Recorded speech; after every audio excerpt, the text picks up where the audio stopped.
it's interesting if we look at the teaching of Islam within schools. Up until 2016 or thereabouts, mostly Sunni Islam is what was taught.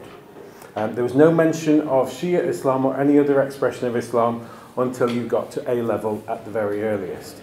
And so 2016 marked a change where now if you look at the GCSE specifications, there are aspects of Shia and also aspects of Sufi on the GCSE specifications, which is, I think, a positive step.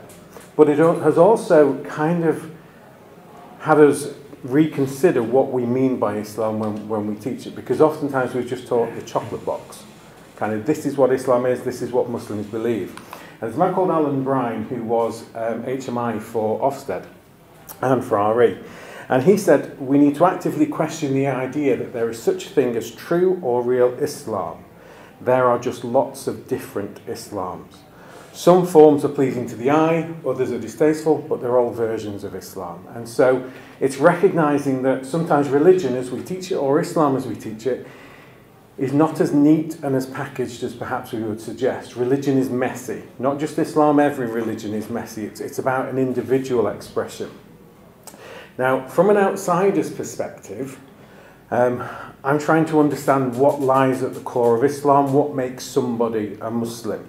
And so the most straightforward thing, I think, is to look at the Shahada. There is no God but Allah, Muhammad is the messenger or the prophet of Allah. That seems to be the defining belief or the defining characteristic of what makes somebody a Muslim.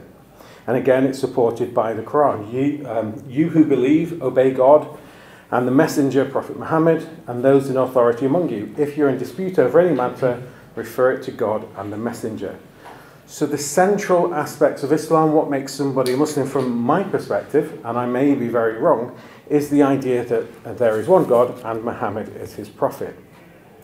And the nature of Allah is explicitly linked with his relationship with creation, in particular through the Prophet Muhammad and the revelation of the Quran.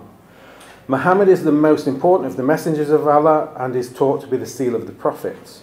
And the Quran is therefore the definitive revelation. The primacy of Muhammad and the Quran can be used to draw elements of the boundaries of Islam.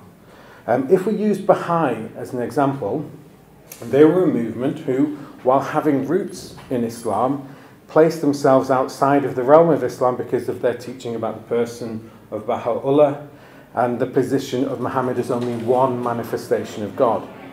While teaching the Quran is authoritative, it's not the definitive word of God within Baha'i, and the teachings of Baha'u'llah are seen to take precedence. And so they recognize themselves, as Muslims recognize Baha'i, as being outside of that kind of family of faith, or the Ummah. So this could this be used to draw the boundaries of Islam? Could it be that the belief in God, the belief in Muhammad as the seal of the prophets, is the defining characteristics? And there's also the six beliefs. And of Sunni Islam, and using a hadith, we can look at the six beliefs and say, okay, well, those beliefs. It does raise a slight question about the five roots of Usul ad-Din within Shi'ism, but belief is fairly orthodox when we consider the nature of God and his prophets. But we can also focus on something called orthopraxy. We've looked at orthodoxy, right belief, but there's also orthopraxy, so things people do. And if I go around any secondary or primary school in the country, this will be the thing that children are taught, the five pillars. Now, I have an issue with this, if I'm honest, because they're taught the practices without any understanding of the beliefs that underpin them. And so I'll have a classroom full of 10-year-olds who can name the five pillars, but can't explain to me why prayer is important to a Muslim. But this is an important aspect of what it is to be Muslim. And so we kind of look at that as an orthopraxy. And we can add to those as the five pillars. So the concept of jihad and the greater struggle, the greater jihad, is something of overcoming our perhaps innate natures to live in submission to God, is really, really important. And so we have the two strands in trying to define, for me, what the boundaries of Islam are, which is the orthodoxy, the belief in God, and the belief in Muhammad. And then you also have the orthopraxy, doing things. because living a religion, living out those beliefs, is perhaps what makes somebody Muslim or not. So having established two aspects of Islam that could be seen to be normative, the nature of Allah and the nature of humanity, are we any closer to being able to define Islam, and more particularly, who is a Muslim? The boundaries of a religion are often determined by those with the largest voice, and this isn't necessarily the best way to make decisions or move forward. So sometimes there's a power dynamic at play in all of our relationships, not just with regards to religion, but in all of our relationships there's a power dynamic at play that because I am bigger or more knowledgeable or older or whatever else that might be, therefore I am right. I am a parent of 4 children, 3 of whom are currently teenagers, so I know I'm not always right. They tell me regularly that I am not right just because I am in a position of authority over them, allegedly. But we look at religion, and this kind of idea is expressed within Christianity, within Buddhism, within any religion that we think of. The majority seems to suggest what it is to be normative. And so if people don't agree with them, then therefore they are outside of the Ummah, they are kafir, essentially. And in some ways, the unity of Islam can be seen to be a myth. Muslims can be seen to be unified by certain teachings, and we've talked about those, but even within the same traditions, there can be seen to be different expressions and emphases. So this table is very badly organised, sorry, it's called copy and pasting from another document. We have Sunni, and that's obviously split into different schools. Shia, we tend to focus on the 12 expressions of Shia when we teach within schools, but obviously there are Ismaili expressions as well. And we kind of focus on the big groups, the ones with the loud voices. And so when we explore Islam, we're not just talking about Sunni Islam. We need to talk about Shia. Now, in the Encyclopedia of Islam, Cyril Glasset, if that's how you say his name, suggests Shiites are Muslims because their doctrines coincide for the most part with Orthodox Islam. The Shiite belief in the mystic role of the Imams, while deplorable, does not put them beyond the pale. I think he's trying to be nice. I really do think he's trying to be nice. But he's just described one of the central tenets of Shia Islam as deplorable. So, okay, you're a big enough group, so we'll accept you're there, but I don't like you. And so you're not really Muslim when it comes down to things. And this is the understanding in some ways that Sunni is orthodox and Shia beliefs are deplorable or heterodox or heretical.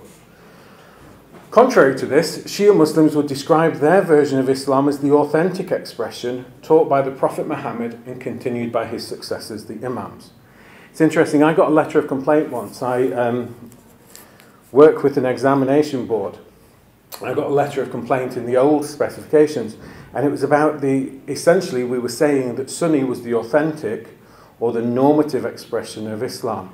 And until somebody had questioned what was there, it wasn't something that we had considered, because the majority of people that we encountered were actually Sunni, and so they were happy with what we were doing. So as already noted, there's a tendency to describe Shias as the breakaway or schismatic sect of Islam. And so in teaching Shia self-understanding, it's imperative that Shia claims are recognised on their own terms and not through the lenses of Sunni history and belief.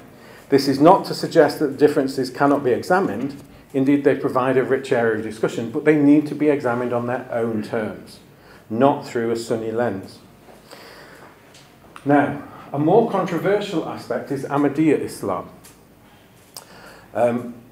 They occupy a controversial place within wider Islam. Many of you will probably be aware of Ordinance 20 of the Pakistani constitution, or something like that, where essentially Ahmadiyyas are not allowed to call themselves Muslims. They're not allowed to call their place of worship a mosque. And again, that's an example of a power dynamic at play, because Pakistan is obviously a majority Sunni country, and so therefore these laws that seem to outlaw Ahmadiyya Islam are in place. In Britain, There are no laws in place that kind of draw those boundaries, but they are still seen to be unbelievers and seen to be blasphemous. Why? Because there's a huge discussion about what it means that Muhammad is the seal of the prophets. Does that mean he is the last prophet? Well, Ahmadiyya Muslims would say no. He is the last law-bearing prophet, but as has perhaps been suggested in the Hadith. But Mirza Ghulam Ahmad suggests that he is a messenger and a prophet without a new law. So he's only come to remind people of the true message of Islam. He's adding nothing to Muhammad's teaching. And it's interesting when we encounter Ahmadiyya Muslims, because in conversation with them and at looking at their practice, there is little or no difference, except when it comes to the concept of the Mahdi or the Messiah and the role of Ghulam Ahmad. But we draw those boundaries, and are those people accepted as Muslim? Well, as an individual, I think it's perfectly fine for us to have specific views. But as professionals or educators, I don't think it's our role to draw boundaries. Because we will have Ahmadiyyas within our communities, within our schools, who are children, and if we say, yeah, but you're not a proper Muslim, or you're not Muslim at all, then that's a hugely problematic statement to make. As an individual, we can have whatever theological beliefs we want, but it's problematic to question someone's self-identity. And if going back to power dynamics, it's really interesting that if we look at the Nation of Islam, the Nation of Islam obviously is mainly based within the US. Fishman and Suarez suggest that despite its vast ideological differences and the role of Elijah Muhammad, who is a prophet, from the international Muslim community, the Nation of Islam has come to be seen like a partner, even an ally, by many in the Arab and Muslim worlds. Why? Because they have a large voice within the United States, and so for political expediency, it's useful to have them on board some aspects. But that's not the same with the Ahmadiyya community in Britain or around the world, because they have a lesser voice. So, returning to Alan Brine's suggestion that we teach Islam within the classroom, it is this that perhaps gives the teacher the ability to draw a big tent of Islam. And if you can see, there's Abraham's tent behind it. Within the community, there will always be lines that are drawn, and that's right, or not, as the case may be, but that will always happen. It's human nature. But teachers and professionals function as border crossers, able to listen critically to the voices of their students, as well as able to critique the language in which the history of conflict was expressed. And we have to, as an educator, teach big tent religions.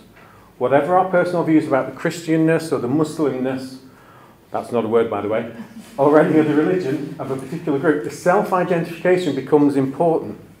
Because in teaching children that their faith is outside of what we consider to be a certain religion, we are imposing our biases on them.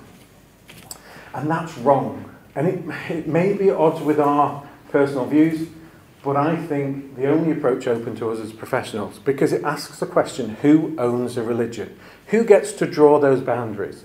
Is it the people with the biggest voices? Well, people with smaller voices have interesting contributions to make, and their self-identity is important, because if we want to hear valuable voices and help everyone feel valued, then it's what we need to do. Teachers, regardless of their own opinions, should be able to recognise the messiness of the boundaries of Islam and help pupils to draw their own conclusion based on all the evidence as to where the boundaries should be, or whether there should be boundaries at all. This is an approach that could be applied to all religions in recognising their internal diversity. And just in closing, this is my favourite, I don't have favourite pieces of art because I'm not that cultured, but this is the one I like most of all. It's a sculpture called Holy Ground. And sometimes we see dialogue between religions or dialogues within religion as threatening. My faith is going to be diluted if I expose it to other people. Well, actually, our faith is enriched because it's the space between us that constitutes holy ground, holiness being discovered through encounter. And we can discover more of that holiness if we listen to more of the voices that are within Islam. Thank you very much.